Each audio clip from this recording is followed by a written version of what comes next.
नमस्कार साथियों, ये कहानी सिर्फ जमीन की नहीं है। ये आस्था की, अधिकार की और उस सिस्टम की जिस पर पूरा समाज भरोसा करता आया है।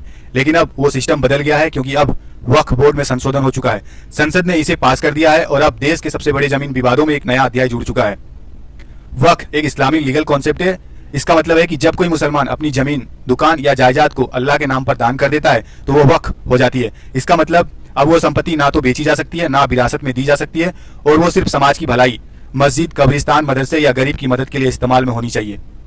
देश भर में 6 लाख से ज्यादा वक्फ प्रॉपर्टीज है, जिनकी कीमत लाखों करोड़ों में आकी गई है। हर राज्य में बना होता है अपना एक वक्फ बोर्ड, जो इन प्रॉपर्टीज की निगरानी और रजिस्ट्रेशन और रखरखाव का कार्य करता है। लेकिन हकीकत यह है कि इनमें से कई संपत्तियां पर या तो कब्जा है, या भ्रष्टाचार लगा हुआ है, या फर्जीवाड़ा है, और राजनीतिक दखल भी शामिल है। कई बार देखा गया है कि किसी भी जमीन पर लोगों का जो मलिकाना हक है वो चला आता है, लेकिन अचानक वक्फ बोर्ड ये दावा करता है कि वो जमीन वक्फ की है। न पूछताछ, न नोटिस, और शुरू हो जाती है लंबी कानून की लड़ाई। अब बात करते हैं उस कानून की जिसने पूरे देश को दिशा बदल दी, वक्फ एक्ट संशोधन, जो संसद में पास हो चुका है और अब ये कानून है। तो क्या बदला इस संशोधन में, आइए समझते हैं। पहला नंबर, बिना रिकॉर्ड के कोई भी जमीन वक्फ घोषित नहीं की जा सकती। मान लीजिए अगर आपके पास कोई भी वक्फ की जमीन है तो वो बिना रिकॉर्ड की है, तो वो डायरेक्ट वक्फ घोषित नहीं हो सकता, तो उसे राजस्व कोर्ट में, अगर है आपके पास तो उसको राजस्व कोर्ट में दर्ज कराना होगा। नंबर दूसरा, कब्जा कर लेने से कोई प्रॉपर्टी वक्फ नहीं बन जाएगी। पहले देखा गया कि बोर्ड जमीन पर बोर्ड लगाकर उसे वक्फ घोषित कर देता था, लेकिन अब ऐसा नहीं होगा, क्योंकि ये वक्फ संशोधन 2025 अमेंडमेंट पास हो चुका है।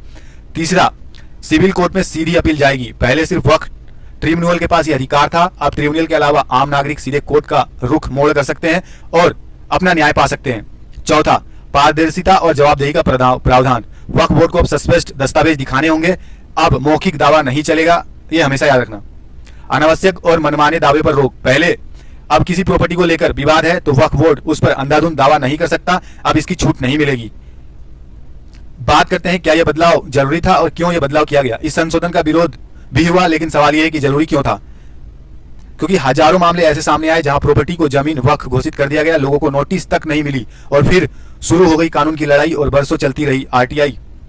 आरटीआई के सामने आया, कई बार रिकॉर्ड में कोई दस्तावेज नहीं था, फिर भी संपत्तियां दावे किए जा रहे थे। इस संशोधन ने उस गड़बड़ घोटाले को रोकने की कोशिश की है, उन लोगों को राहत देता है जो ईमानदारी से जमीन खरीद कर फंस गए थे।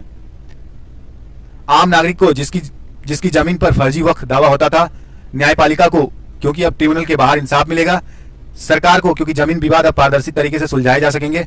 बात करते हैं नुकसान की। क्या नुकसान हो सकता है इसमें। वक्फ बोर्ड को जिसकी मनमानी अब नियंत्रित होगी, कुछ राजनीतिक धार्मिक तत्वों को जो वक्फ को ताकत के रूप में इस्तेमाल करते थे, उन ताकतों को जो कानून के नाम पर अराजकता फैला रहे थे, उन पर रोक लग चुकी है। तो क्या यह बदलाव मुसलमानों के हक पर हमला था या फिर देश के न्याय व्यवस्था को मजबूत करने वाला पहला कदम, ये आप कमेंट में बताना। एक लीगल एडवाइजर की हैसियत से मैं कहूं, ये कानून धर्म के खिलाफ नहीं, ये कानून अन्याय के खिलाफ है। सच्चा वक्फ वो होता है जो अल्लाह की राह में चलाया जाए, न कि लोगों के हक पर कब्जा करने के लिए।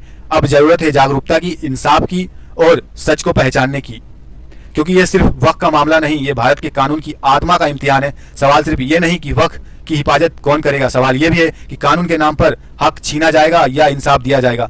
फैसला अब आपके हाथ में है। कमेंट में आपको बताना है कि ये अच्छा हुआ या बुरा हुआ। अपनी राय कमेंट में जरूर दे। धन्यवाद।